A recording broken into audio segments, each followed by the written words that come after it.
Très bien. Ça a été arrangé. Il faut encore attendre 1 mois. Ah. Ok. Sois la bienvenue. Bon retour. Bon, viens. Parce que l'occasion là. Viens. On a beaucoup de sœurs et de mères d'enfants ici, alors. Voilà. Passe. Non, ça va. Elle vient d'arriver. C'est hier ou avant-hier? Hier, ok. Bon, elle est à l'hôpital Congo Malembe, hein? Médecin là-bas, hein? Donc, si vous avez tout ça là, on a besoin de téléphone, numéro téléphone, ok? Voilà. C'est ma fille. Elle apprendra à mieux se convertir, ça va venir. Il faut déjà l'accueillir.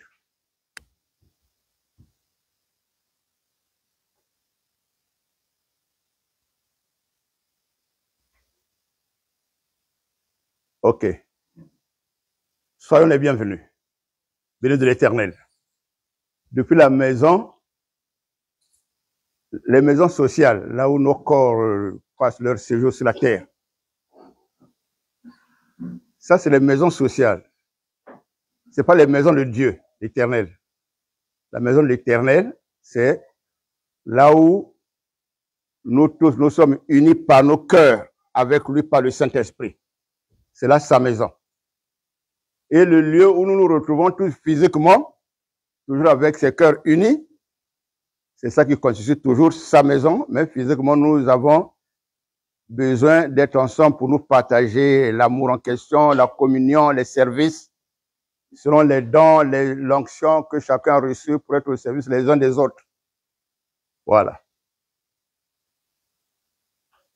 Chez le Seigneur, personne n'est chômeur. Personne.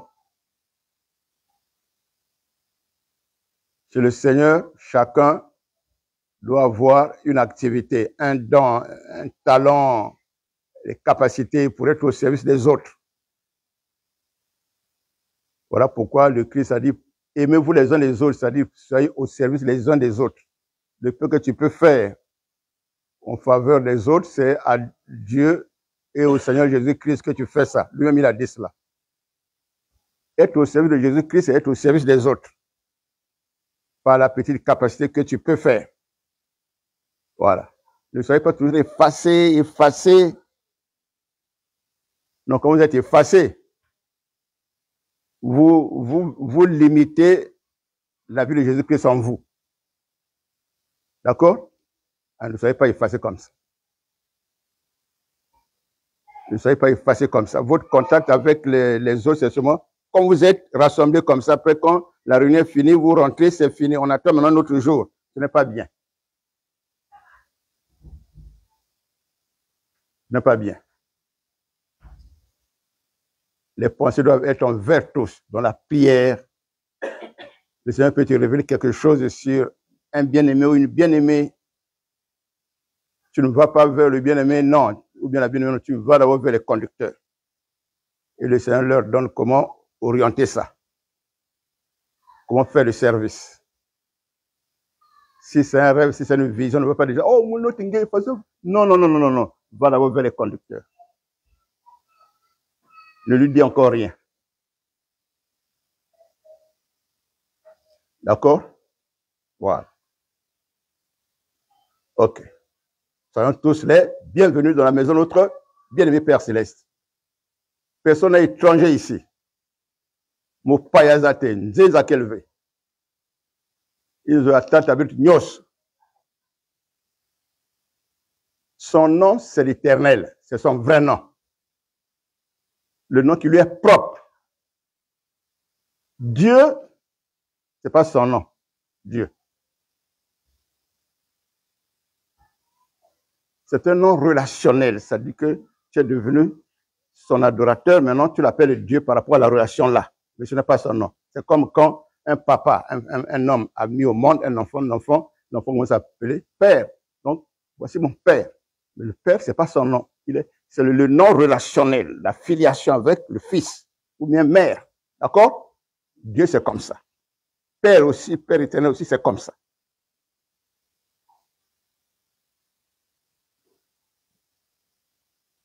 Quand tu dis Dieu, Nzambe ke kumayan, que kumayan, que kumayan. Nzambe ya komona ite, iza ya yete. Ko Nzambe wana iza kombo oyo yo latissé lié parce que comme na bonde kona ye na échange na ye, kati na mabonde li na ye. Akomi Nzambe na yo, Nzambe ya bomoyi na yo. Voilà. Quand l'Éternel se révélait sur la terre, après avoir révélé sa relation avec Abraham, et après il a dit, je continue avec ton fils Isaac, après ton fils Jacob. Maintenant, quand il se révélait à d'autres personnes, il disait, moi je suis le Dieu d'Abraham, d'Isaac et de Jacob. Oh, la terre est peuplée de beaucoup de gens, n'est-ce pas? Et puis beaucoup de pays. Il n'est pas leur Dieu. Il est le Dieu seulement de 3 personnes. Abraham, Isaac et Jacob.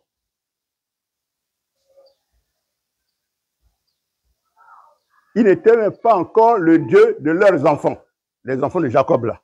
Les 12 fils et puis leur petit-fils là. Non. Quand il a rencontré maintenant, il est allé vers Moïse, là où Moïse travaillait, il est levé le mouton, hein, dans la plaine. Il est allé là-bas maintenant pour le rencontrer là-bas. Vous savez comment il a fait pour le rencontrer? Il y a des arbres là tout autour, là où Moïse fait paître ou bien nourrir les moutons. Il dit, bon, je vais me faire voir à Moïse aujourd'hui. Alors, l'arbre là, Moïse voit que ça devient maintenant rouge de feu. Il dit, oh, mais le feu là vient d'où? Il approche là, mais le feu là ne brûle rien. Les feux en question ne brûlent pas. Mais c'est vraiment le feu, ça fait les flammes là. Il dit, oh. Mais le feu ne brûle pas, c'est toujours intact, mais c'est vraiment le feu. Je vais aller un peu bien proche pour voir celle-là, laisser d'abord le mouton là-bas. Il est venu voir là. Pendant qu'il regarde, il entend une voix dans le feu en question. Moïse, on appelle son nom. Il dit, oh, comme il ne connaît pas la personne qui appelle, il dit, me voici. D'accord? Il sait que les dieux existent aussi. C'est Abraham, Isaac et Jacob aussi, les dieux. Leurs dieux existent aussi. Comme il ne connaît pas, il dit, oh, ça c'est quel miracle ça. Abraham, plutôt Moïse. Il dit, me voici. La voix en question lui dit, enlève les souliers qui sont dessus tes pieds là. Les sandales là. Parce que la terre où tu es venu mettre pied appartient à quelqu'un. C'est une terre sainte, ça veut dire que ça appartient à celui qui est saint. Sa présence est là. Là où tu as mis pied là, sa présence est là aussi. Ah, il a enlevé les pieds, les souliers. Après, la voix qu'ils ont dit, moi je suis le Dieu d'Abraham, d'Isaac et de Jacob. Eux, ils connaissent l'histoire. Hein? Oh, c'est lui. Comme ça. Mais il a eu peur. Qu'est-ce qu'il a fait? Il a caché sa tête entre les jambes. Bon, on continue pas là. Mais c'est pour dire qu'il n'était pas le Dieu de tout le monde. Même quand vous dites, oh, Nzambi, Nzambi, dans vos maisons, Dieu, il n'est pas le Dieu de tout le monde et de vos enfants. Même pas.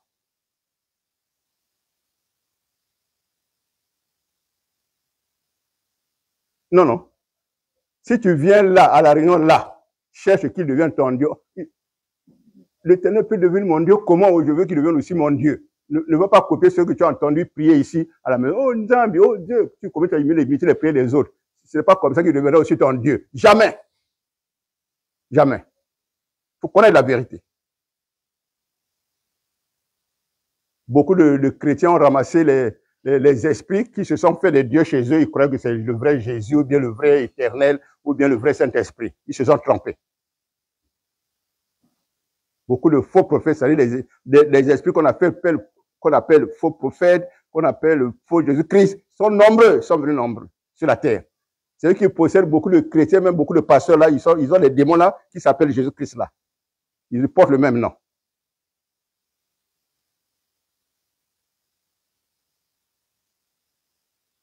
Parce que même les pasteurs que nous sommes, nombreux, n'ont pas le vrai esprit de Dieu. Parce que leur pensée et leur attachement à Dieu est fondé sur le livre là, que je peux piétiner. Oui. C'est pas Dieu que je piétine. Mais leur relation avec Dieu est fondée sur la lettre là, la lettre. Parce qu'ils n'ont pas rencontré l'Esprit de Dieu. Ça se rencontre pas par la prière. L'Esprit de Dieu descend, cet Esprit descend, après il vient. Ça, c'est un démon qui viendra. Le vrai Dieu, on n'appelle pas comme ça. Je vais lire moi-même ici. 2 Corinthiens chapitre 3.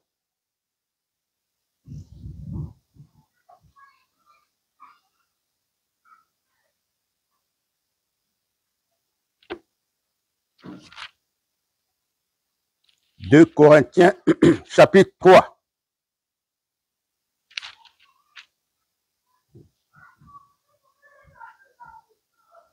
Verset 6. « 2 Corinthiens, chapitre 3, verset 6.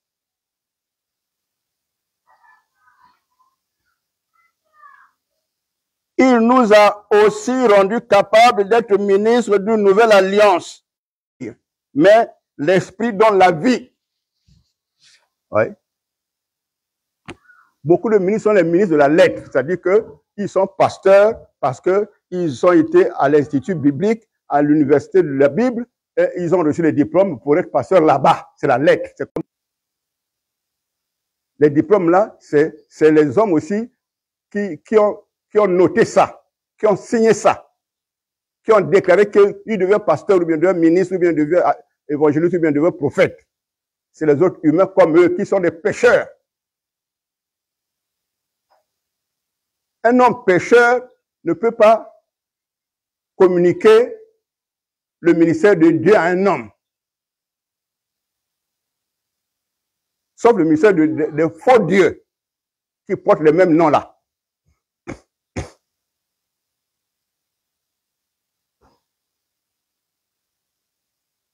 Être fils de Dieu, ou bien disciple de Jésus-Christ, fils de Dieu, ou bien ministre de Dieu, ce n'est pas un mérite. Jamais. C'est les dons de la grâce. Les ministères sont donnés par grâce. La grâce suffit. Tu es pécheur, Dieu t'a pardonné. Et c'est des choses que tu ne peux pas obtenir par ta propre force, ni par ta propre intelligence, ni par ta propre connaissance, ni par tes propres découvertes. Parce que ce n'est pas de ce monde. Ça vient du Très-Haut qui vient mettre ça dans ton cœur à toi. Dans le monde, ça ne se trouve pas. Le monde n'a pas ça.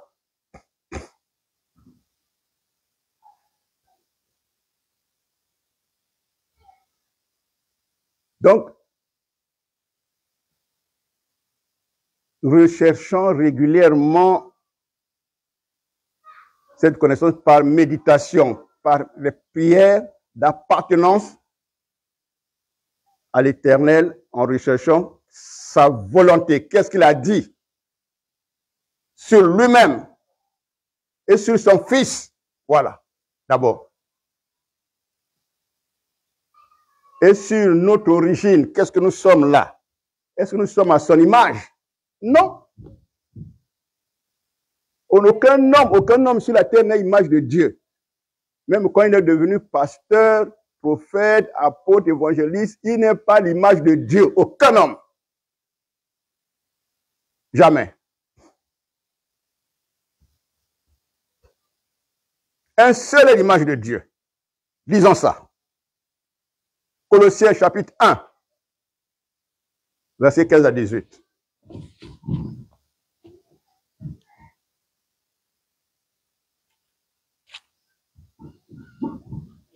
Colossiens chapitre 1, versets 15 à 18.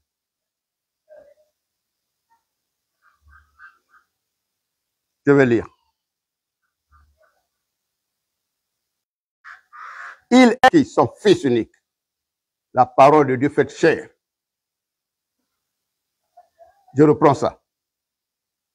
Il est l'image du Dieu invisible, le premier-né de toute la création. Le premier-né de toute la création.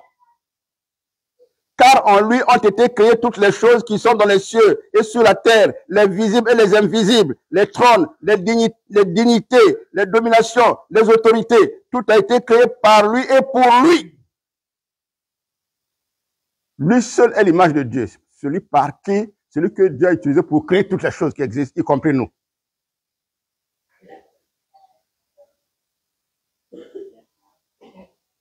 Je continue la lecture jusqu'au verset 18. Il est avant toutes les choses qui existent.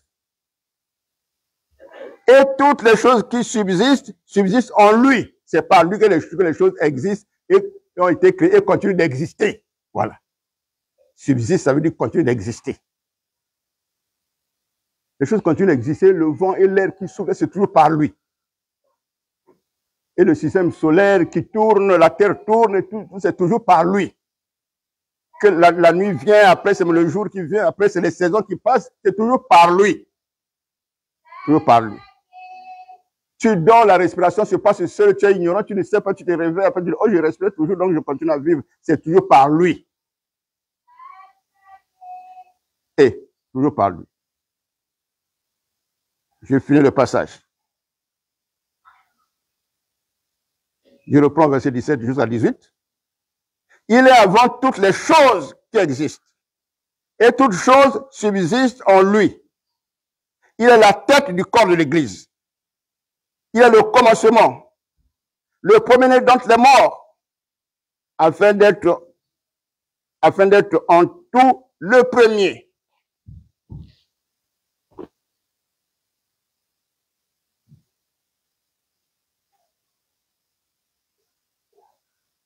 Mais je pensais que les hommes sont l'image de Dieu.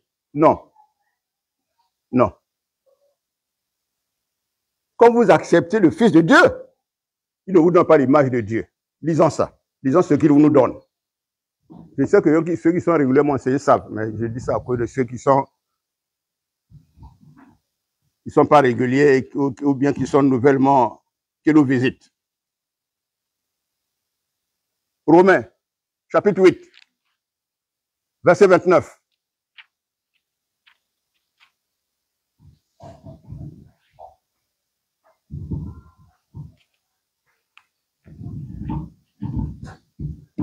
Romains 8, verset 29.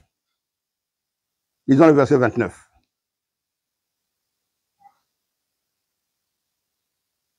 Car tous ceux que Dieu a connus d'avance,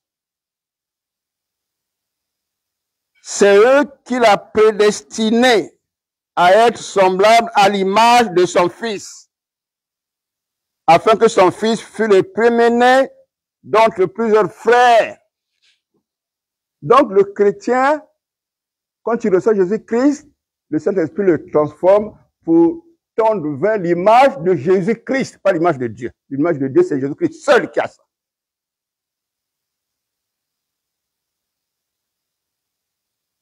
Vers l'image de son Fils. Je lis ça encore. Il y en a qui n'ont pas entendu. Romains 8, verset 29. Car ceux qu'il a connus d'avance, il les a aussi prédestinés. La prédestination, c'est-à-dire, il a prévu ça avant que tu seras. C'est ça ce qu'on appelle prédestiné. Avant. Avant que tu ne viennes au monde, il a déjà choisi. Il sait que tu vas venir. C'est lui-même qui veut que tu naisses dans telle famille, dans telle famille. Après un certain âge, il commence à te donner l'occasion de le rencontrer. Et après, la transformation là commence à se faire. Ton cœur aussi accepte Jésus-Christ sans problème. Tu dis, mais c'est comme si j'étais prévu déjà d'avance pour lui. Hein. C'est ça.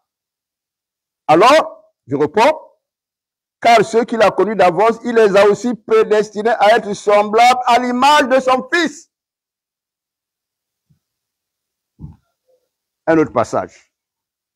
Quand on a déjà connu, donc, comment ça vit la vie d'église, là. La transformation en pleine église. Éphésiens chapitre 4.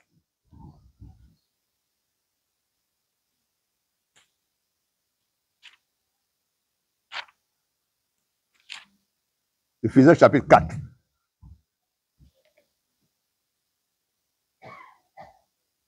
On va commencer au verset 11. Après, on descend jusqu'au verset 14. Éphésiens chapitre 4. On commence au verset 11 et on descend. Verset 11. Et il a donné les uns comme apôtres dans l'église. Hein?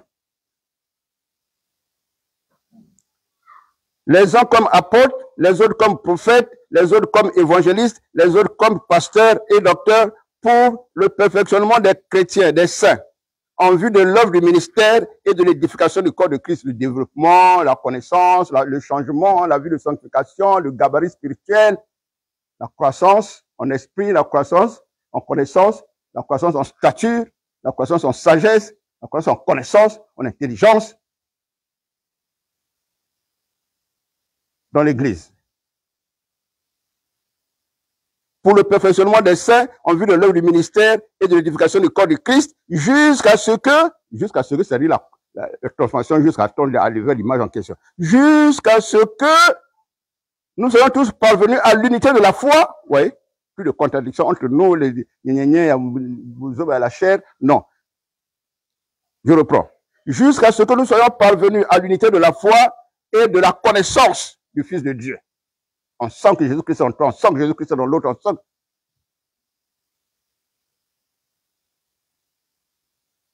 C'est par ça qu'on devient réellement fils de Dieu aussi.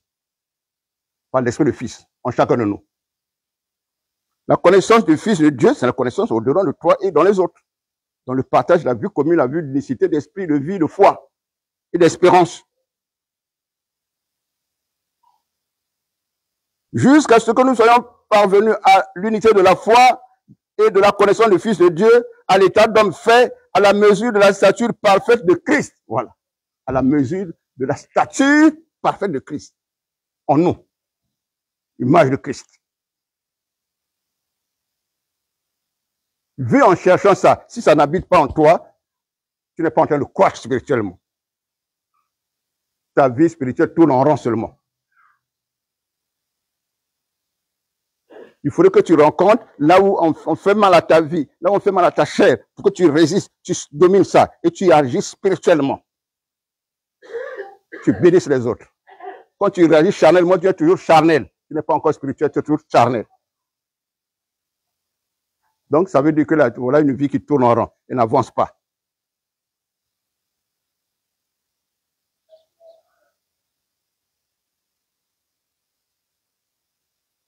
On obéit mieux à Dieu en rencontrant l'adversité et les choses qui sont contre nous pour réagir avec amour, parce qu'il a dit, ne maudissez pas, bénissez, même si c'est vos ennemis, ne maudissez pas, bénissez-les.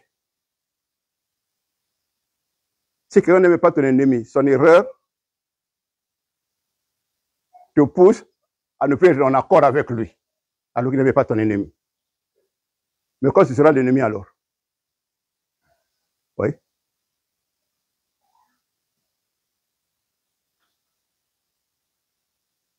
Très, très important. Comprenons ça. Écoutons le Seigneur. Fais-moi tendre vers ton image, Seigneur. C'est de bonnes prières.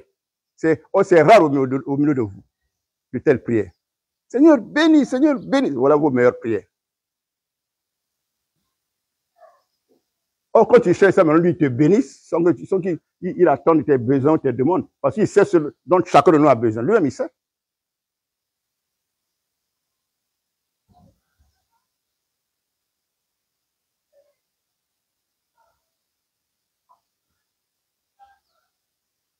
Seigneur signifie le propriétaire de nos âmes.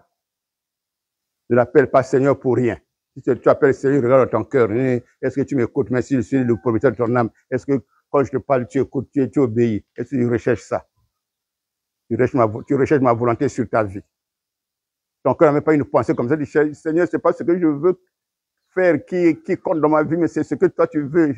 Révèle-moi ce que tu veux dans ma vie pour que je prenne le plaisir de mon existence entre tes mains. De telles prières sont rares au milieu de vous. Ce n'est pas bien qu'on vous dicte ça. Nous prions pour que le Seigneur ne puisse vous révéler ça si votre cœur est vraiment ouvert au Seigneur. Le Seigneur ne peut pas vous révéler ça. Si on vous dit que vous allez faire des choses des chrétiens à qui on dicte comme le bébé, mais ça, il faut chaque matin prier, oui. Chaque soir prier avant de dormir, oui. Ça c'est des bébés, ça.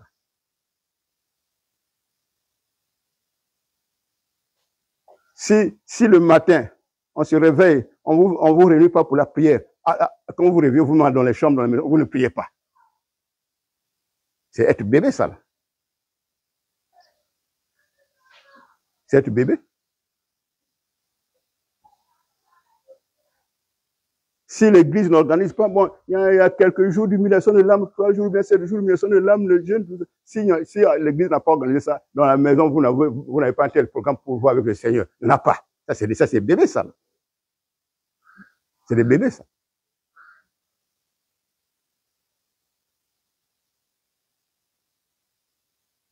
C'est des bébés.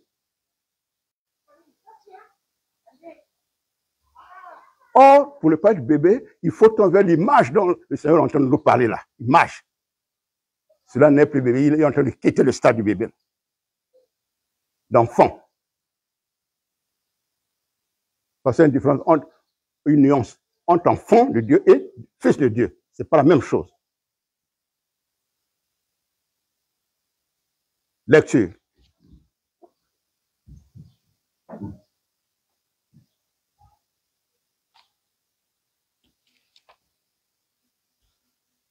Lecture. 1 Corinthiens, chapitre... Attendez.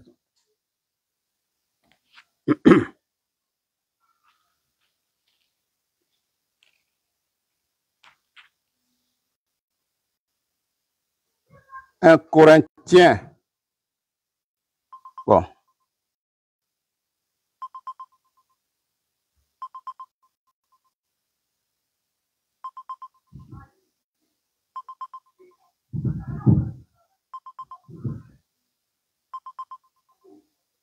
Je vais laisser ça.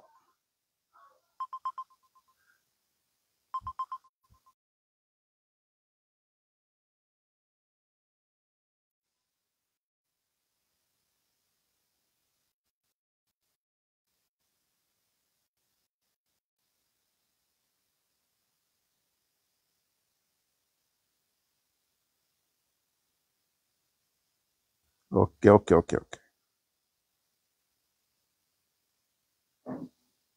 Lisons d'abord ça. On va lire à partir du verset 10. Je vais lire jusqu'au verset 16. Après, nous allons prendre Hébreu. Commençons par ça. 1 Corinthiens 2, verset 10 à 16.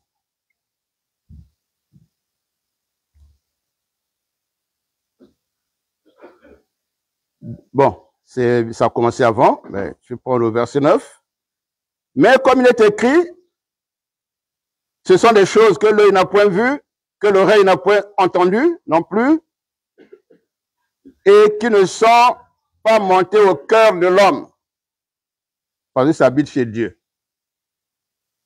Le monde n'a pas ça pour que ça monte au cœur des hommes, que les yeux entendent, le voient et que les oreilles entendent. Voilà. Donc, qui ne sont pas montées au cœur de l'homme, des choses que Dieu a préparées pour ceux qui l'aiment. Dieu nous les a révélées par l'esprit. Oui, c'est pas par la lecture de la Bible pour interpréter les mots et leur définition, simplement non. Dieu nous les a révélées par l'esprit. Car l'esprit sont de tout, même les profondeurs de Dieu, lequel, parmi les hommes, connaît les choses de l'homme, si ce n'est pas l'esprit de l'homme qui est en lui. Donc, les choses des hommes, c'est l'esprit de l'homme qui est en nous, avec lequel nous sommes nés là, qui nous permet de connaître ça, de faire les études, d'étudier l'anatomie de l'homme, de faire les réflexions, d'étudier la conscience, de rechercher la sagesse, comment l'homme doit vivre au milieu de la société, comment s'entendre. Ça, c'est pas l'esprit de l'homme. Rechercher le bien, c'est ce qui doit faire que le bon vivre existe et que l'on vive longtemps ensemble, sans faire des guerres. Maintenant, il dit encore ceci. De même, personne ne connaît les choses de Dieu si ce n'est l'esprit de Dieu qui doit d'abord venir habiter en lui. Voilà. Après, maintenant, il peut connaître les choses de Dieu. Or, nous n'avons pas reçu l'esprit du monde, mais l'esprit qui vient de Dieu, afin que nous connaissions les choses que Dieu nous a données par sa grâce. Oui, toujours par sa grâce. Pas par l'intellectualisme, par les efforts intellectuels. Non. Pas par les réflexions humaines. Non. Par grâce. faut retenir la notion de la grâce, là, et sa signification réelle. Par grâce. Et nous en parlons non avec les discours concernant la sagesse humaine. Voilà. La rhétorique, les choses humaines, c'est les études que les hommes font. Mais avec les discours que le Saint-Esprit enseigne. Voilà, le Saint-Esprit. Employant un langage spirituel pour les choses spirituelles. Voilà. Mais l'homme naturel, c'est-à-dire celui qui n'a pas Dieu, ne reçoit pas les choses de l'Esprit de Dieu, parce que ces choses sont une folie pour lui, et il ne peut pas les connaître, parce que c'est spirituellement qu'on apprécie cela, qu'on reconnaît cela. L'homme spirituel, au contraire, juge tout, et il est lui-même jugé par personne, car qui a connu la pensée du Seigneur pour l'instruire. Or, nous avons les pensées de Christ par son esprit. Voilà. On a les pensées de Jésus-Christ par son esprit en nous. Hébreu. Hébreu.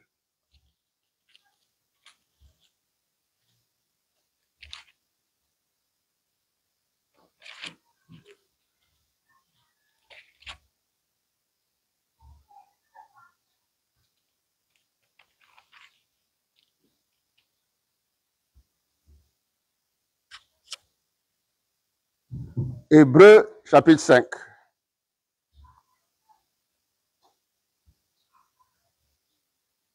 Verset 12 à 14. Hébreu, chapitre 5. Verset 12 à 14. Ne dormez pas, hein? Il y a beaucoup de choses à dire aujourd'hui. C'est bon?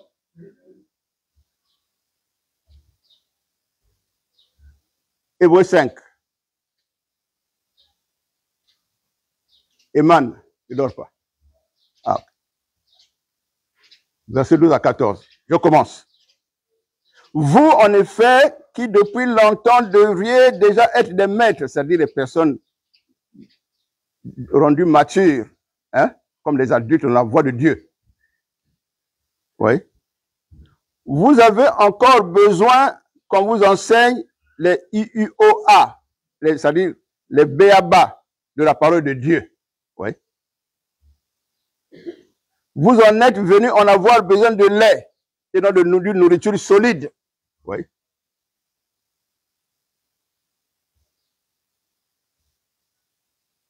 Si on dit, bon, sœur Téléma, que signifie la foi? Oui. Que signifie le baptême? Que signifie la nouvelle naissance? Que signifie Jésus? Gloire à Dieu. Oui. Or, celui qui en est au lait n'a pas l'expérience de la parole de justice, car il est un enfant. Un enfant, pas fils. Mais la nourriture solide est pour les hommes faits, pour ceux dont le jugement est exercé par l'usage à discerner ce qui est bien, ce qui est mal. Voilà, les hommes faits, c'est ça. Ils discernent toutes choses. On a rendez-vous à Ndengenini. Ego botanga bolam ou bien ego modi vinanga. Ou bien ego pesanga mikumba. Oui. Même à taille, ego pesa mbongo. Mbongo, c'est yiba kwa via bateau. Non? Voilà. Il diminue mes bamboulas ngana, ya vie. Ou bien comment pesa vivre conséquence via moté comme quand on va à l'hôpital il y a une opération. La revendication est comme dans le cadre de vie dans d'autres nations.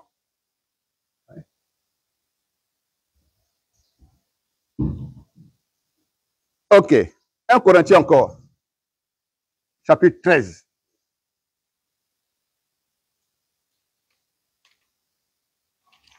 Ne dormez pas, c'est pour aider les autres. Hein? 1 Corinthiens chapitre 13.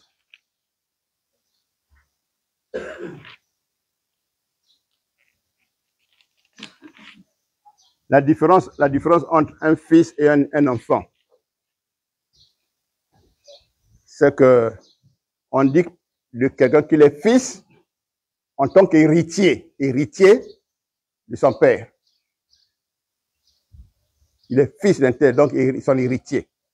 Il est né de lui pour hériter ce qui est entre ses mains.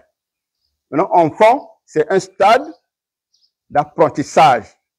Si un enfant ne grandit pas, ne devient pas mature, donc il est taré. Il est au seuil d'enfant pendant longtemps. Jusqu'à ce que même la mort arrive. Il ne doit jamais croître. Il y a des chrétiens comme ça. Ils sont là, ils ont passé tout le temps, ils sont enfants, chrétiens, enfants, jusqu'à ce qu'ils meurent. Donc, ils ne tournent pas vers l'image de Christ. Christ a dit, il veut dire, que la personne a dit, croître vers l'image de Ngate. Car vous avez une tradition, vous avez une tradition. Mutuma kasi mutuma di banga na kati na yo. Uluka kama kama yo moko muteza na valeur kati na yo. Oko tendre vers image na ngandi ngini. Oui. Le Seigneur ne peut pas accueillir ni marcher, faire marcher les gens comme ça ensemble avec lui, c'est pas possible. 1 Corinthiens 13, à partir du verset 9. 9 à 12.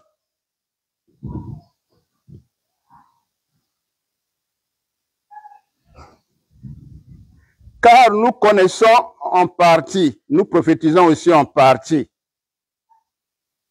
Mais quand ce qui est parfait sera venu, ce qui est en partie disparaîtra. Quand nous vivons dans le Saint-Esprit, les révélations sont seulement un peu, les prophéties aussi un peu. Pas tout comme Jésus voit, comme Jésus connaît, non. Un peu seulement. Pour que nous soyons complémentaires les uns les autres. Si une personne a tout, il n'a plus besoin des autres de la vie du corps de Christ. Non? Voilà. Je continue. Verset 10 maintenant. Non, verset 11. Lorsque j'étais enfant, oui, enfant, hein, je parlais comme un enfant. Je pensais comme un enfant. Je raisonnais comme un enfant. Lorsque je suis devenu homme, j'ai fait disparaître ce qui était de l'enfant. Aujourd'hui, nous voyons au moyen d'un miroir, d'une manière obscure, par la parole de Dieu. Mais,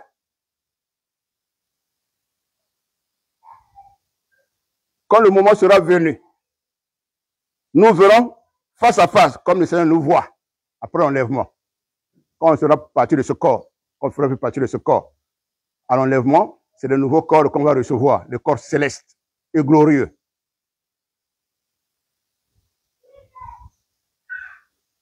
Aujourd'hui, je connais en partie. Mais quand le temps sera venu, je connaîtrai comme j'ai été connu du Seigneur. Voilà. On s'arrête là. Donc, quand j'étais enfant, je parlais comme un enfant, je pensais comme un enfant, je raisonnais comme un enfant. Voilà l'enfant. Quand il est dit que la parole de Dieu, vous êtes toujours au béaba, vous êtes encore comme des enfants. Vous ne savez pas supporter, ça la colère revient. Un petit vraiment la colère revient. Vous êtes encore des enfants. Vous avez toujours besoin de la parole de Dieu qu'on doit dire non, on ne se fâche pas, on aime les autres, on supporte, on pardonne, tout ça. Ça c'est le béaba, ça. Ça c'est le béaba.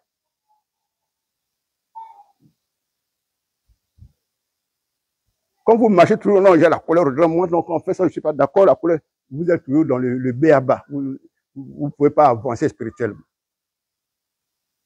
Vous ne pouvez pas croître. Vous connaissez le nanisme. Le nanisme, c'est-à-dire la personne qui veut grandir, mais il y a un point visible sur lui, comme ça, non, tu ne grandis plus, tu t'arrêtes là.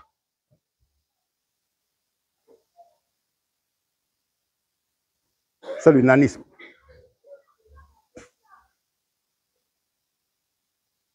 Donc, dans la vie spirituelle, les enfants là, ils sont comme ça. Donc, ils aiment tellement donner la valeur à la chair et les caractères animaux là qui sont dans l'homme là. Le règne animal qui est dans la chair là. Eux, ils vivent par ça. Ils ne peuvent pas croître spirituellement. Spirituellement, on les appelle les bébés spirituels ou bien les enfants. Oui. Quand il vient à l'église comme ça, il commence maintenant à juger les autres. ils cherchent les erreurs. Oh, il y a ça, ça c'est un bébé spirituel. Celui qui n'est plus comme ça, il prie pour tout le monde. Seigneur, compassion. Seigneur, change-nous. Seigneur, aide-nous. C'est pour ça que tu as permis qu'elle vienne. C'est pour ça, Seigneur. Ce que tu veux faire en nous, fais-nous aussi, fais ça aussi dans tout le monde, dans les autres. Il ne faut pas penser à l'autre par rapport au mal ou aux erreurs que tu connais de lui ou d'elle. Recherche le bien qui est en elle. Le bien, c'est déjà quoi? Ah, l'ingis Seigneur, azo ya, malgré ma bien, azo ya. N'est-ce pas? Voilà. Mais qui vient et commence à rechercher, il y a un mingi, il y a un mouton à cache, il y a un patient. Non, c'est pas bien. C'est toi qui as des problèmes. Ah, bolingo te, c'est toi qui as des problèmes. Et yo, wapi ya bolingo. Ya wapi. Là, on a tous déjà témoignage na yango et na yo.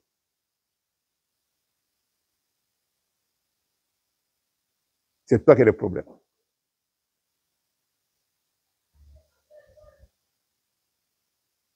Faut sambela pour la mandeko. Faut sambela nzamba kolisa yo. Voilà.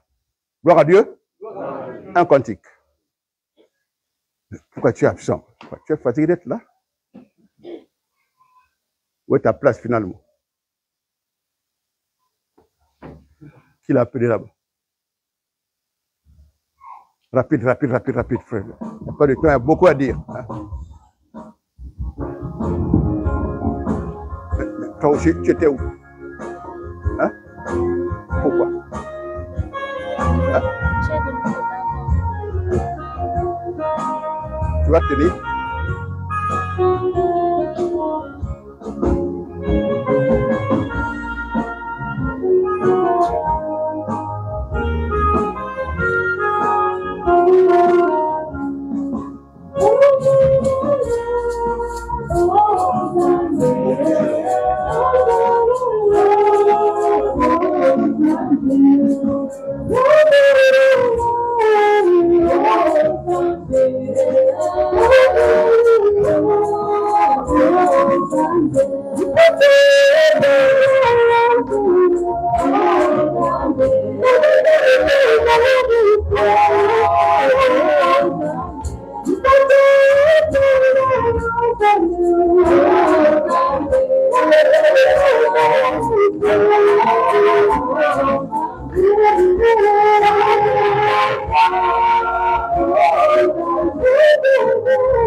Vous faites bien de venir.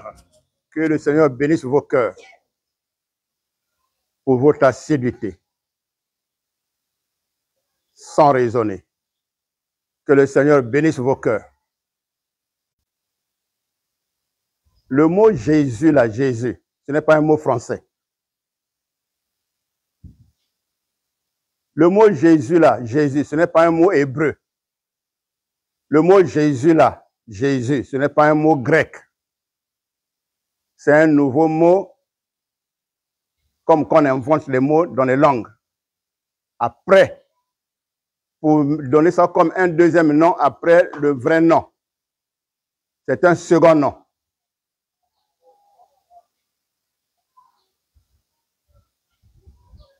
Les Saintes Écritures Ma sonné qui a vos santes, m'a commis à vos santes oyo. Les saintes écritures s'appellent Bible français. Le livre d'histoire s'appelle livre d'histoire. Le livre de sciences SVTO naturel s'appelle livre de sciences aussi. Le livre de technologie s'appelle livre de technologie aussi. Voilà pourquoi là-haut, on rassemble tous les livres, on appelle là-bas bibliothèque. Comme tu vois là-bas, tu vois pas la Bible. Hein? Et c'est là-bas, il y a la Bible, Sainte Écriture. Mais c'est le mot bibliothèque, c'est-à-dire la maison des livres. Maintenant, les gens discutent, on dit, vous avez donné à ça le mot Bible. Pour différencier avec les autres Bibles, il faut mettre un autre nom pour que ça soit différent des autres Bibles. Donc voilà pourquoi on a ajouté le mot sainte, sainte Bible.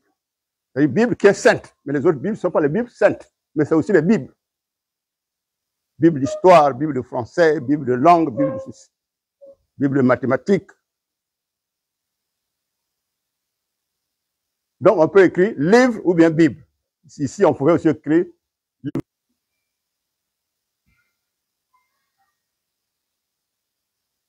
Donne-moi la Bible. C'est parce que maintenant, généralement, on sait que le mot Bible, on a donné ça seulement aux Écritures saintes. Sinon, le mot Bible ne veut pas dire Sainte Écriture. Pourquoi on ajoute encore Saint ici? Parce qu'ailleurs, dans les autres pays, mais ouais, ça c'est le livre de quoi? Ou de Dieu. Mais mettez Saint pour différencier avec. Chaque livre doit encore chaque livre écrit Bible doit encore avoir notre mot à côté de la matière en question. La matière qui est dedans, dans le livre.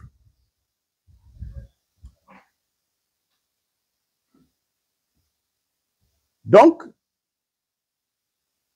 à l'origine,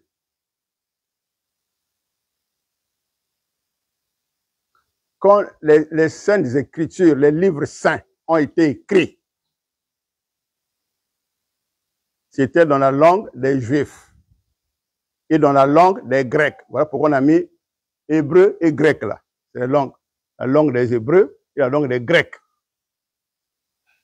Eux-mêmes, dans les livres, le livre original, les textes originaux là, c'est en hébreu. En hébreu, le mot Jésus n'existe pas. Ça n'existait pas aussi.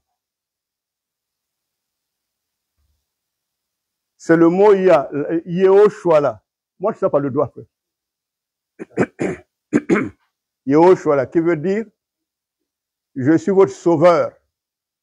Ça, c'est en français maintenant. Je suis votre Yehoshua. Ô éternel Yahvé, tu es notre Yehoshua, votre sauveur. Maintenant, en français, tu es notre sauveur. Maintenant, ceux qui sont allés traduire dans nos langues, ils ont voulu donner la valeur à la langue qui avait reçu les messages de Dieu. Ils ont voulu donner la valeur à ça. On copie d'autres mots à travers leur langue à eux. On va inventer d'autres mots. En grec, comme en grec aussi, il y a les textes originaux. Il y a les textes originaux, il y en a en deux langues. Ancien Testament en hébreu, Nouveau Testament en grec. Donc, sauveur en hébreu, c'est Yehoshua. Sauveur en grec, c'est Jésus. Maintenant, pour donner la valeur aux langues des autres, ils ont inventé un mot à partir de leur langue à eux. Jésus. Avant, c'était Jésus.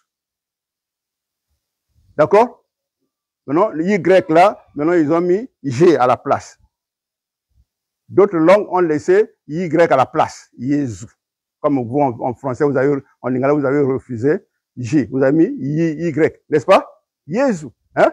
Voilà. Oh, Fumu Jésus. Hein? Y, non? D'autres ont laissé J. Donc, en français, on a laissé Jésus. Mais le vrai mot en français, c'est sauveur. On va voir au commencement. Là où ceux qui ont traduit ont laissé d'abord le vrai sens dans la traduction directe en français. Maintenant, après, ils ont commencé à ajouter Jésus après. Bon, on va commencer à lire. Le psaume 106. Le psaume 106, verset 21.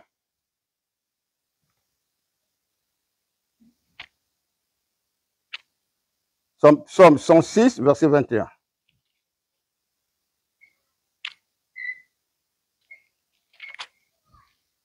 Psaume 106, verset 21.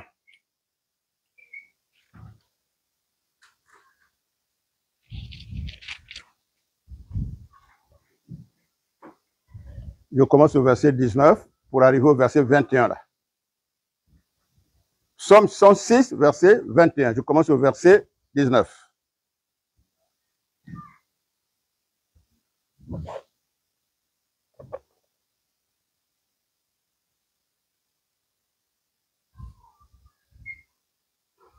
Donc, les enfants d'Israël, quand ils sont arrivés à la montagne d'Horeb, ils ont fait un veau, n'est-ce pas? Parce que Moïse avait mis trop de temps sur la montagne là pour causer avec Dieu. 40 jours, ils ont dit non, Moïse est déjà mort. Qui peut faire 40 jours sans manger? Il est parti sans nourriture, donc il est déjà mort. Faisons un veau que nos yeux doivent voir, qu'on va maintenant adorer. Un veau, c'est un bœuf, hein? Avec les bijoux, on a rassemblé les bijoux, tous les bijoux qu'il y avait. Ils ont fait dessiner, ils ont mis au feu pour former un veau. Donc, je lis à partir du verset 19. Ils firent un veau en Horeb. Horeb, c'était le nom de la montagne, là. L'un des noms. La même montagne s'appelait Horeb, ça s'appelait aussi Sinaï, la même montagne. Horeb signifie que Dieu a dit que j'ai pris la décision à partir d'ici, là où vous êtes là, que quand vous allez démarrer pour aller jusqu'à la terre promise, aucune armée des pays que vous allez traverser ne va vous battre. Je vais les dévaster, les écraser devant vous. Donc, Horeb signifie la dévastation. Maintenant, Sinaï, c'est aussi, les noms-là, ils les ont donnés à partir de ce que Dieu déclarait en leur faveur. Donc, Israël. Voilà. Donc, je continue la lecture. Ils firent un veau en Horeb et se prosternèrent devant une image de fonte. Ils échangèrent leur gloire contre la figure d'un bœuf qui mange l'herbe, c'est-à-dire un animal fabriqué. Ils oublièrent Dieu, leur sauveur, qui avait fait de grandes choses en Égypte. Donc, ils oublièrent leur Dieu, qui est leur sauveur. Voilà le mot. Ça, c'est... Mais, quand ils ont mis sauveur là, ils ont traduit Yehoshua en sauveur. Jusque-là, ils n'ont pas encore eu la pensée qu'on va changer ça en Jésus. Pas encore. Là, ils ont continué à laisser d'abord le mot sauveur en bon français. D'accord? Voilà. Jusqu'à ce que le moment arrive qu'ils commencent à mettre Jésus à la place du sauveur là. Au commencement, ils continuent à mettre d'abord sauveur sans problème. Allons-y. Ésaïe chapitre 41. Ésaïe chapitre 41. Verset 4.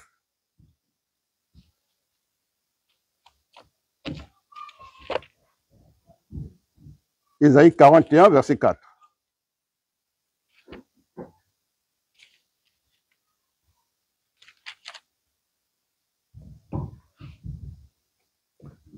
Ésaïe 41, verset 4. C'est bien qu'on lise quand même quelques passages pour que vous en gardiez le souvenir.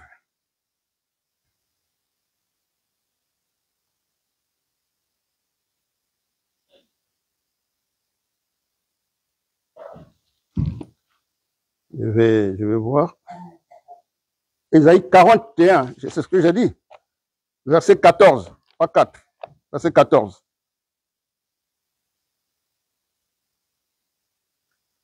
Ésaïe chapitre 41, verset 14. Ne crains rien, petit de Jacob, faible reste d'Israël. Je viens à ton secours, dit l'Éternel, et le Saint d'Israël, qui est ton sauveur. Oui. Non, ils ont d'abord laissé le mot sauveur à la place de Jésus qu'ils mettront plus tard. Donc, Jésus n'est pas encore né. D'accord? Voilà. On continue. On prend notre passage. Voilà. Ésaïe, chapitre 43. Ésaïe, chapitre 43, verset 3 et verset 11. Ésaïe 43, verset 3 et verset 11. Verset 3. Car je suis l'Éternel ton Dieu, le Saint d'Israël, ton sauveur. Voilà. Toujours. Donc, le nom de sauveur, là, c'était d'abord le Père lui-même. Maintenant, il va donner ça à son fils. Quand son fils va venir, il va donner le pouvoir là à son fils.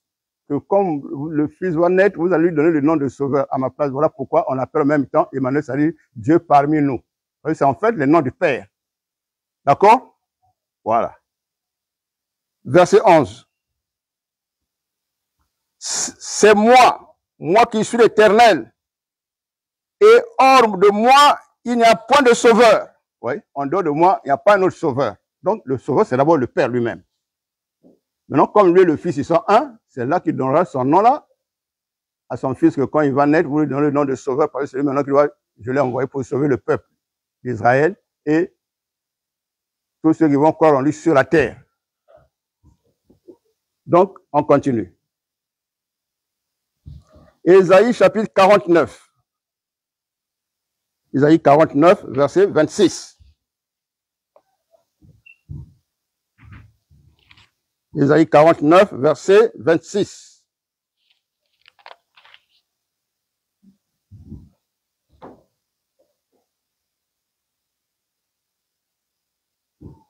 Ésaïe 49, verset 26. Lecture. Je ferai manger à tes oppresseurs leur propre chair, c'est-à-dire à tes ennemis. Il parle à l'Israël. Tes ennemis, je leur ferai manger leur propre chair. Ils s'enivreront de leur propre sang. Voilà, comme le mot. Et toute chair saura que je suis l'Éternel, ton sauveur, ton rédempteur, le puissant d'Israël, de Jacob. Donc, tous les hommes sauront que toi, Israël, moi, l'Éternel Dieu, je suis ton sauveur et ton rédempteur. Voilà, Jésus a posé tous les noms là. Rédempteur, sauveur. Voilà, on continue. Emmanuel, Dieu parmi nous. Ésaïe chapitre 60. On va faire la lecture pour savoir, après vous notez. Ésaïe chapitre 60. Ésaïe 60, verset 16. Ésaïe 60, verset 16.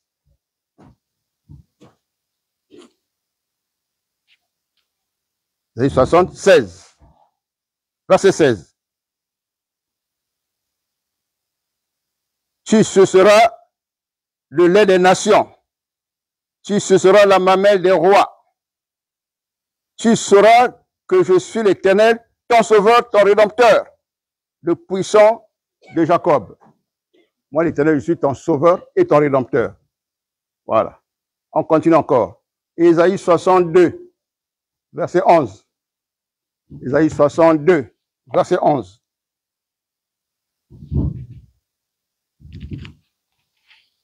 Ésaïe 62, verset 11. Voici ce que l'Éternel proclame aux extrémités de la terre. Dites à la fille de Sion, voici ton sauveur arrive. Voici le salaire est avec lui et les rétributions le précèdent.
il n'a plus laissé avec la grossesse là, il est parti dans la dotée.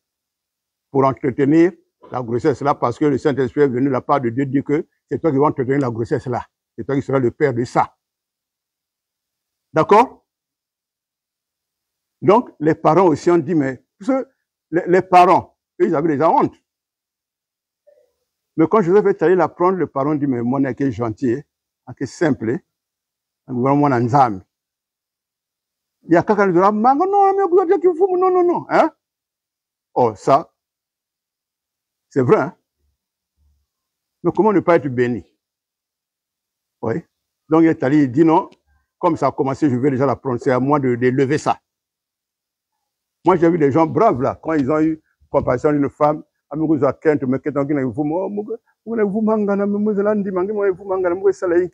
non, laisse, je vais héberger ça, je vais moi-même héberger ça. C'est pas ça? Si? Il y a des gens comme ça que Dieu a béni aussi. Hein? Voilà.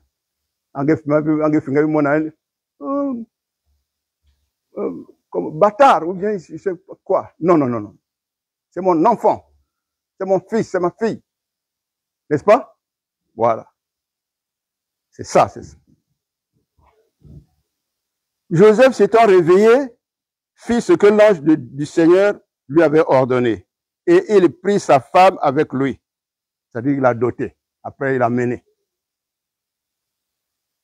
Voici, mais il ne la connut pas jusqu'à ce qu'elle eût enfanté son fils premier-né, auquel il donna le nom de Sauveur. Voilà. Ne touche pas là, seulement héberger, lever la grossesse au. Hein? Ah oui. Maîtrise le soir. La crainte de Dieu. C'est ça. Oui. C'est ça. On continue. Un autre passage. Cette fois, on va lire le livre de Luc. C'est un peu long, mais je vais lire rapide. D'accord? Voilà. Luc, chapitre 2. Bon, je commence au verset 1, au chapitre 1. Il y a un petit passage au chapitre 1. Après, on prend le chapitre 2. Luc, chapitre 1, verset 26 à 35. Quelques passages. Luc 1, je vais lire rapidement. Luc 1, 26 à 35. Après, on va lire Luc 2. Luc 1, verset 26 à 35. C'est pour connaître comment le nom là a été donné à l'enfant là quand il est né. Mais il était d'abord donné Sauveur. Maintenant, Jésus n'était plus là. D'accord? En 1535, on a changé. Ils ont commencé à écrire ça, la traduction hein, en français. Maintenant, ils commencent à chercher les mots là pour mettre ça à la place de vrai mot. Voilà. Luc 1, 26 à 35. Je commence. Au 6e mois, l'ange Gabriel, c'est là où le mot Gabriel existe, l'ange Gabriel, hein? C'est l'ange du Seigneur, hein? C'est le que Dieu envoie pour certaines missions, il porte des noms. Les noms là aussi sont significatifs, d'accord? Tous les noms signifient quelque chose. C'est-à-dire celui qui va donner les messages, après il retourne pour lui. Hein? D'accord? Voilà. Les messages, pas n'importe quel message d'avertissement ou que fais attention, sinon tu vas mourir. Non, non, non, non. Les messages où Dieu fait un don, où Dieu manifeste sa gloire à travers ta vie à toi. Il t'a choisi. D'accord? Voilà. Si Dieu vient, tu es dans le songe, il vient, il envoie un ange vers toi, oh toi, Mimi, le Seigneur m'a envoyé vers toi pour dire que désormais, sa maison, c'est ta maison. Maintenant, toi, tous les jours, toi, Mimi, toi, Chikaya Bongo, hein, Germaine, chaque premier jour de la semaine, à 6 heures, Tu es déjà là-bas à l'église en train de balayer, de nettoyer, de mettre les chaises. Ça, c'est ton travail. Et je bénis ta vie à travers ça. Je dis, ah, ça, c'est pas l'ange Gabriel de Dieu, là, qui veut bénir ma vie, qui veut me révéler les choses qui bénissent la vie. Lève-toi un peu. La sœur Chikaya Bongo, voilà, elle. Le Seigneur veut toucher Timayan. Un soir et une nuit, le Seigneur touche son cœur. Il dit, lève-toi, fais-toi le matin. Et dit à son mari, ah, le Seigneur Amir m'a pensé dans mon cœur de courir à l'église avant que le culte ne commence. C'est moi qui dois arriver là-bas le premier pour nettoyer, mettre les chaises. C'est pas ça? Voilà. Mais vous, vous la mettez, vous plus en retard, hein? Donc, c'est ce qu'elle fait, vit en courant comme ça, chaque dimanche matin, premier jour de la semaine. C'est entre elle et Dieu dans son cœur. Voilà. C'est ça. Que Dieu te bénisse. Savoir écouter Dieu, c'est tellement merveilleux. Dieu continue. J'ai commencé au verset 26, je reprends. Ça vient, suivez très bien. Au 6e mois, l'ange Gabriel fut envoyé par Dieu dans une ville de Galilée appelée Nazareth, auprès d'une vierge fiancée à un homme de la maison de David, nommé Joseph. Le nom de la vierge était Marie. L'ange entra chez elle et dit, « Je te salue, toi à qui une grâce a été faite. Le Seigneur est avec toi. » Oh, alors ça, troublé, non, il y a pas membre avec Katouapsik. Hein? Troublé par cette parole, Marie se demandait ce que pouvait signifier une telle salutation. L'ange lui dit, « Ne crains point, Marie, car tu as trouvé grâce devant Dieu, et voici, tu deviendras enceinte, et tu enfanteras un fils, et tu lui donneras le nom de Sauveur. Il sera grand et sera appelé fils du Dieu très haut. » Oh, que vous m'amouni aïe. N'est-ce pas? Voilà. Nana go pesa nga zemi yango. Mobalo akobala nga o nini. Mwana ngo abenga makombo mobikisi. Mwana ya Nzambe, le Dieu très haut. Ah! Elle était perturbée. D'accord? Ah oui. Elle était vraiment perturbée. Et le Seigneur Dieu lui donnera le trône de David, son père. Il régnera sur la maison de Jacob éternellement. Oh! Elle ou fouave. Au moins, on peut régner éternellement. Il n'a que passé dans le vous manquez. Oui. Et son règne n'aura point de fin. Ah, ça. Marie dit à l'ange, comment cela se fera-t-il puisque je ne connais aucun homme? Hein? Tu vas voir la grossesse comment? Voilà. L'ange lui répondit, le Saint-Esprit viendra sur toi et la puissance du Dieu très haut te couvrira de son ombre. Saint-Esprit, qui peut ça que vous? Non, il y a que Satan. Non? Hein? Mais il y a me douter fait. Ils sont quand tu douter, hein? Non? Hein? Comment lier, comment ça, l'autorité, l'esprit, le mensonge, le déguisement, hein? Ah! Parce que ça, vous savez, au douter l'anité. Parce que, il dépasse yo. Sinon, dis la vérité, Seigneur. Quand tu rentres encore dans ta prière toi-même, Seigneur, si c'est toi, c'est le Seigneur de ma foi, dis-moi quelque chose. Donne-moi une preuve ou bien un signe.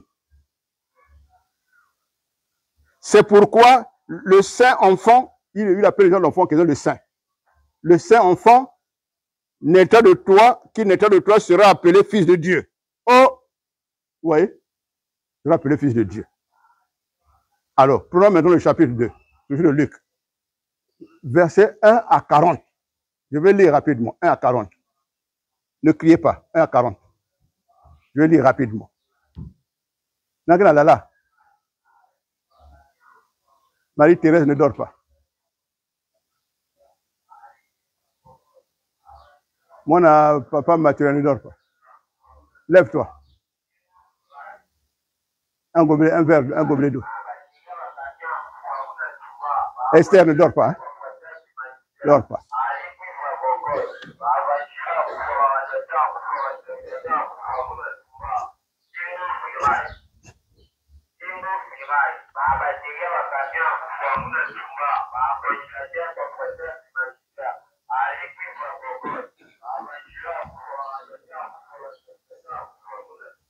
Je commence.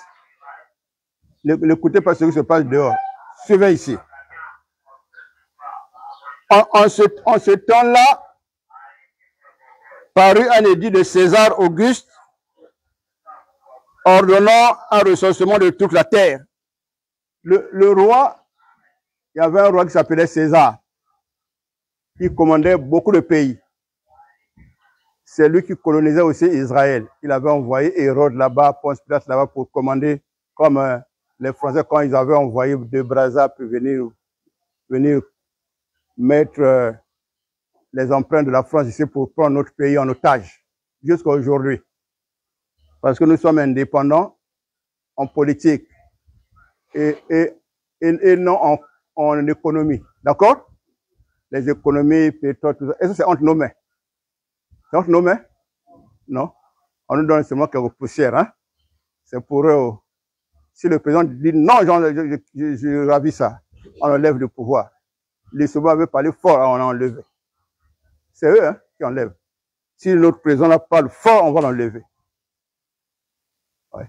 Si un autre vient, il parle fort, on va aussi l'enlever. On n'a pas encore la force de le faire comme les autres qui sont en train de le faire. On vous chasse. Pas encore. On attend, on est en train de voir comment faire. Qui va nous soutenir de l'étranger? Il faut un autre pays qui est fort pour nous protéger. Est-ce que nous-mêmes, nous avons la force? On n'a pas la force. Donc, c'est pas facile.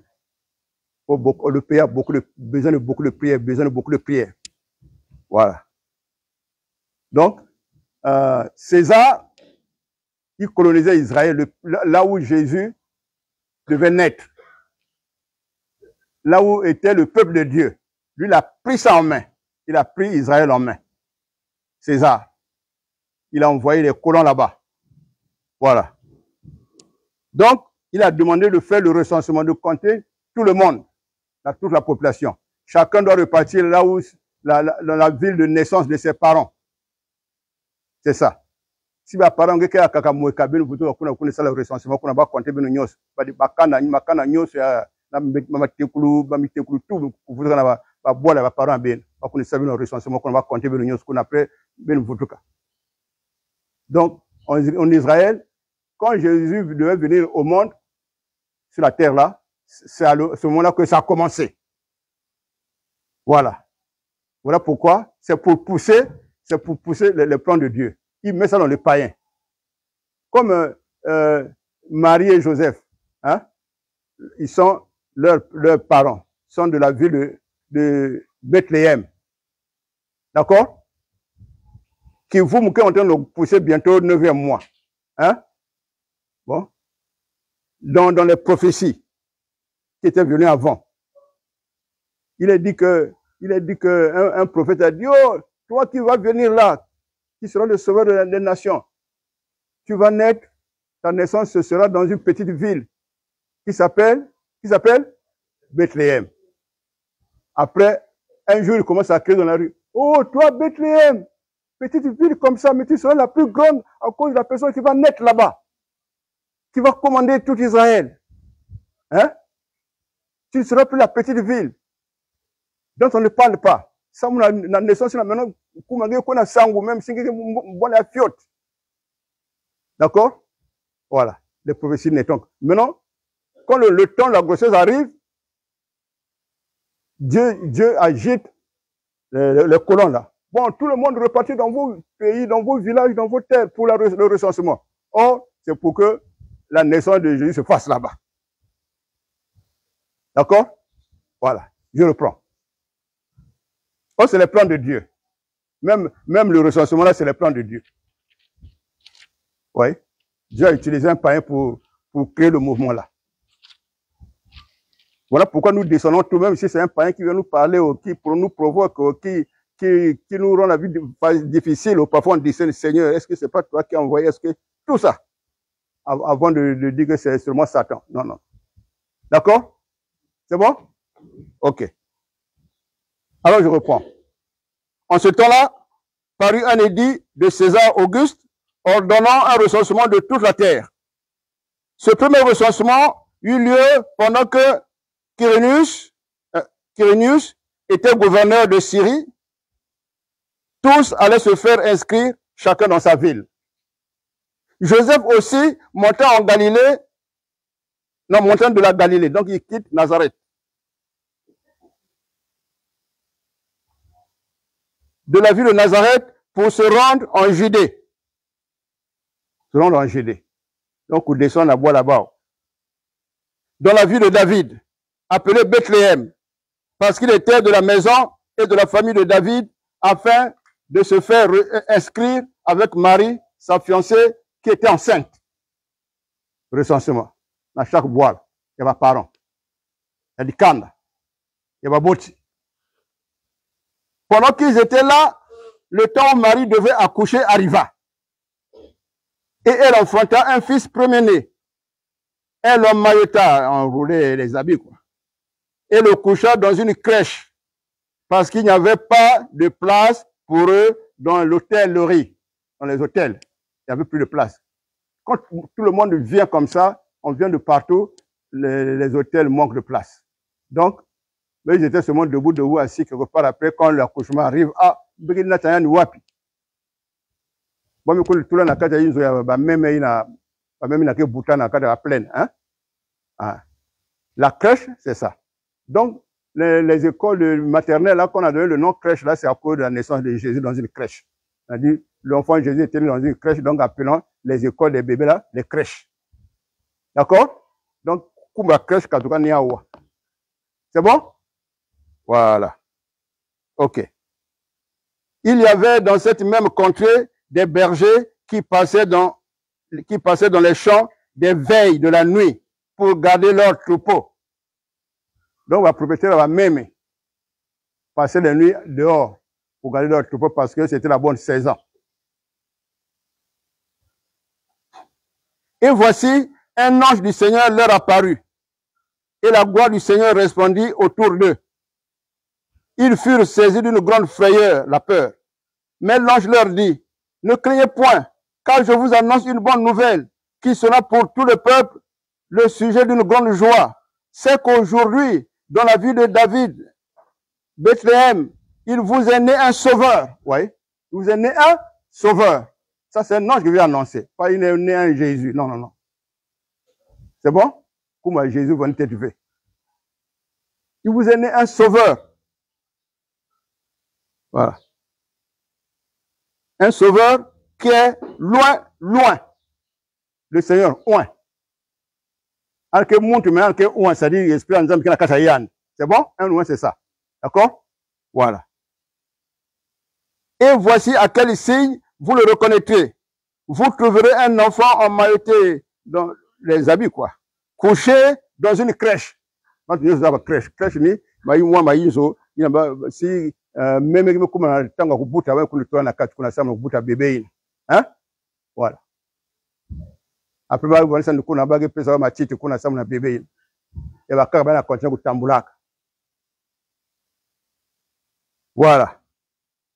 Et soudain, donc l'ange est venu leur dire aux bergers là, les gens qui nourrissent les moutons dehors là. Il est descendu comme ça, on voit une lumière en haut, un homme entouré de la lumière, il commence à leur parler. Ne craignez pas, n'ayez pas peur, je vous annonce une grande joie. Dans cette ville ici, il est né un sauveur. Oui. Il vient donner la joie à tout le peuple. Pour connaître le signe, vous voyez la crèche. Allez voir, il y a une crèche là-bas. Il est né là-bas. Ah. Soudain, il se joignit à l'ange là, une multitude de l'armée céleste, louant Dieu en disant, gloire à Dieu dans les lieux très hauts, paix sur la terre et bienveillance parmi les hommes. Donc d'autres anges sont venus encore l'entourer, commencent à louer comme ça. Gloire à Dieu, paix sur la terre, gloire à Dieu dans les lieux très hauts. Les hommes sont bénis. Et oh, ah ça, après, lorsque les anges les eurent quittés pour retourner au ciel, les bergers là se disent les uns aux autres, allons jusqu'à Bethléem et voyons ce qui est arrivé. Ce que le Seigneur nous a fait connaître. Ils y allèrent en vitesse Et ils trouvèrent Marie et Joseph et le petit enfant couchés dans une crèche. On dit, oh, donc c'est vrai. Après l'avoir vu, ils racontèrent ce qui leur avait été dit au sujet de ce petit. Ils racontaient ça maintenant à toute la ville là-bas. Hein? Étonné, moi, je vais faire ça, me fait. D'accord?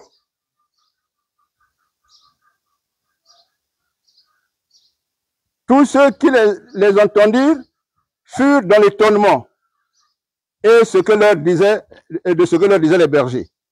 Marie gardait toutes ces choses et les repassait dans son cœur. Et les bergers s'en retournèrent, glorifiant et louant Dieu pour tout ce qu'ils avaient entendu et vu, et qui était conforme à ce qui leur avait été annoncé par les Écritures.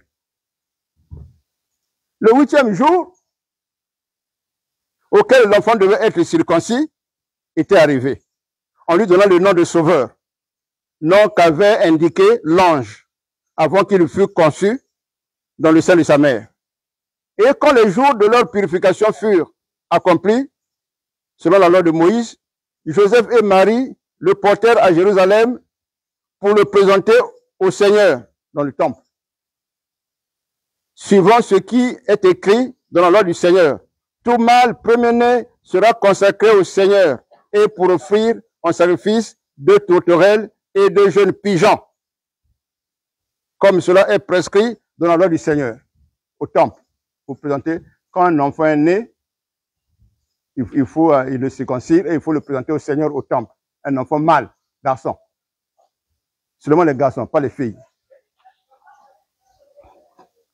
Et voici, il y avait à Jérusalem un homme appelé Siméon. Cet homme était juste et pieux. Il attendait la consolation d'Israël et le Saint-Esprit était sur lui.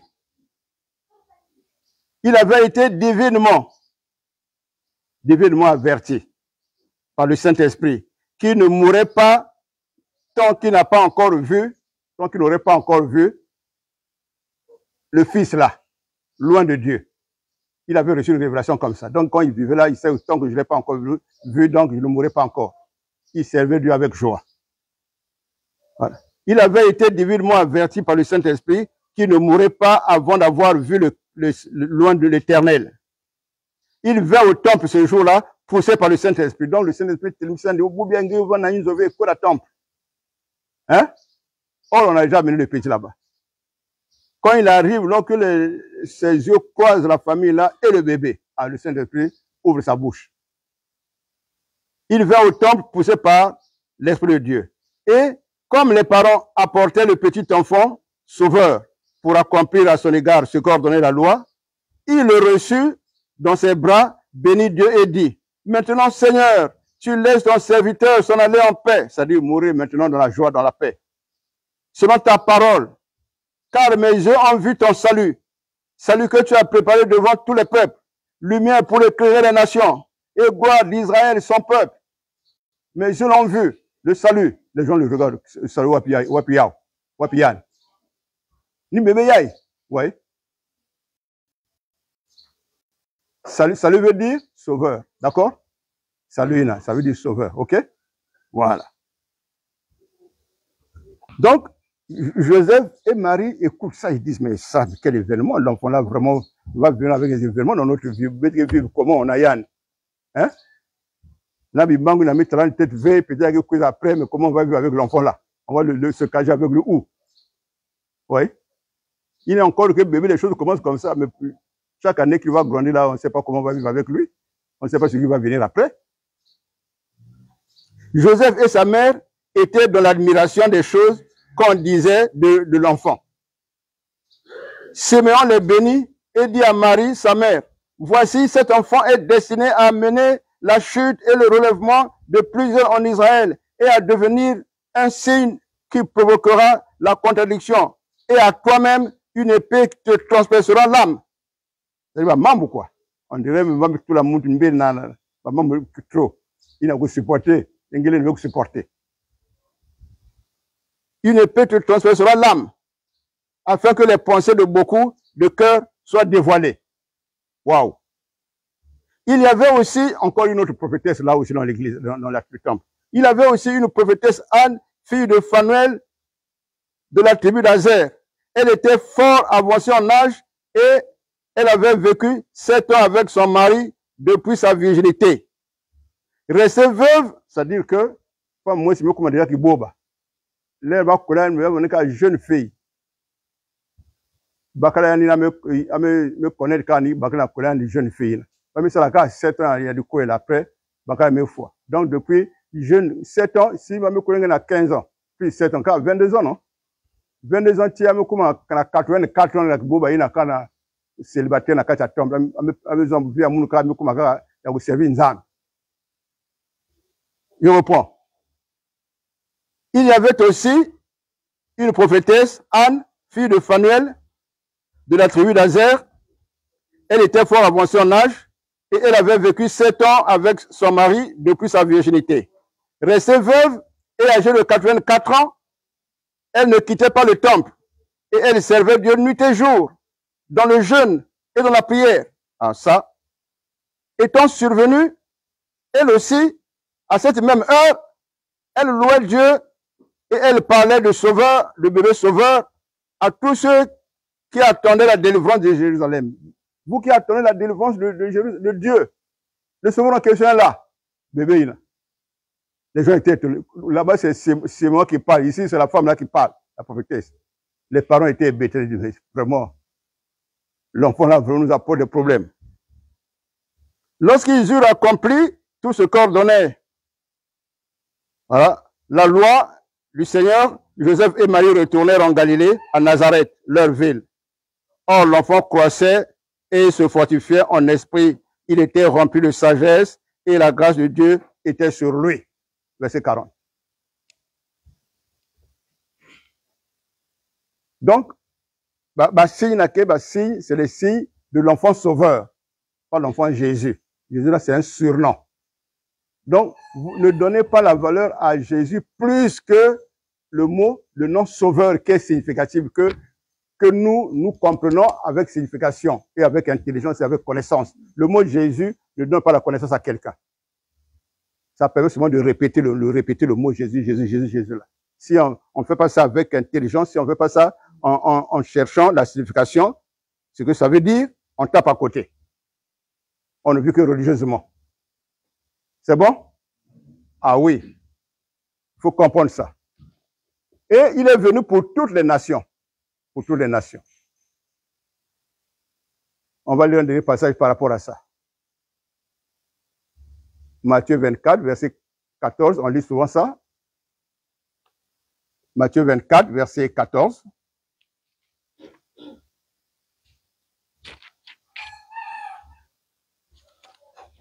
Donc, le nom de Jésus, là, ça n'a pas commencé par Jésus, non, ça a commencé par Sauveur, Sauveur, Sauveur. Après, ils ont commencé à modifier le nom là pour mettre Jésus à la place. Maintenant, Jésus s'engoue plus que le mot significatif, le mot qui a la signification. Oui. Jésus n'a pas de signification. C'est le nom Sauveur qui a une signification dans toute la langue. Si tu dis quelqu'un, oh, il m'a sauvé, la personne comprend tout de suite. Si tu dis qu'il m'a Jésus, la personne ne va pas comprendre. Jésus, comme si c'est un totem. Si tu prends ça, maintenant tu crois qu'il y a la puissance. Oui, c'est tout. C'est religieux. Voilà pourquoi même les occultistes, les féticheurs, les marabouts utilisent ça. Et ça marche. Satan opère des mystères avec ça. Les églises de déguisement utilisent le mot là, Satan qui se déguise, les faux prophètes qui se déguisent avec le nom là dans les églises aussi, opèrent des miracles. Il y a des miracles de Satan à travers le nom là, et il y a des miracles de Dieu aussi à travers le nom là. Mais chez Dieu, c'est par la connaissance de la signification de ce que signifie Jésus, le nom d'origine. Avant Jésus, le nom d'origine, c'est quoi? Voilà. C'est sauveur.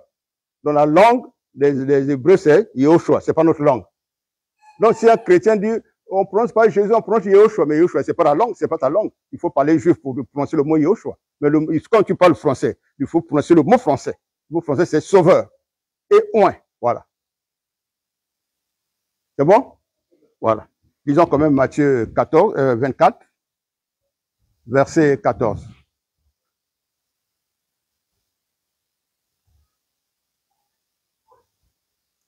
Je commence au verset 13 à 14. Mais celui qui persévérera jusqu'à la fin sera sauvé. Cette bonne nouvelle du royaume sera prêchée dans le monde entier. Oui. Voilà pourquoi le Fils de Dieu est le sauveur du monde entier. Voilà. Sera prêché dans le monde entier pour servir de témoin à toutes les nations. Et après viendra la fin. Voilà. À toutes les nations. Comme le Congo fait partie des nations, donc c'est pour cela que le Fils de Dieu est prêché au Congo. Voilà. Même ici, dans certaines autres nations, il y a une autre religion. Comme c'est une nation, il faudrait que le Fils de Dieu soit prêché là-bas pour que le salut arrive aussi à certaines personnes qui habitent cette terre-là. Le Fils de Dieu. En français, le vrai mot, c'est sauveur. Maintenant, Jésus, on utilise ça dans toutes les langues. Parce que c'est un sobriquet surnom. Si tu parles anglais, Jesus. Hein? Si tu parles français, Jésus. Si tu parles lingala, Jésus. Si tu parles Mutuba, Jésus. Si tu parles Mboshi, Jésus. Si tu parles Vili, Jésus. Si tu parles Teke, Jésus. C'est pas ça? Voilà. C'est pas le vrai nom. C'est un surnom. Faut pas donner au surnom plus de valeur que le vrai nom. Faites attention. C'est bon? Que Dieu vous bénisse. Voilà. On va se lever pour la prière.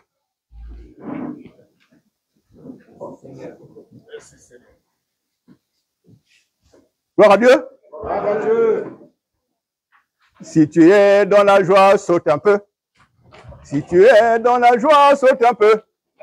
Si tu es dans la joie, tu le diras à ton Dieu. Si tu es dans la joie, saute un peu. Sautez. Sautez. Sautez. Sautez. Gloire à Dieu. Gloire à Dieu. Remercions le Seigneur avec joie et avec intelligence.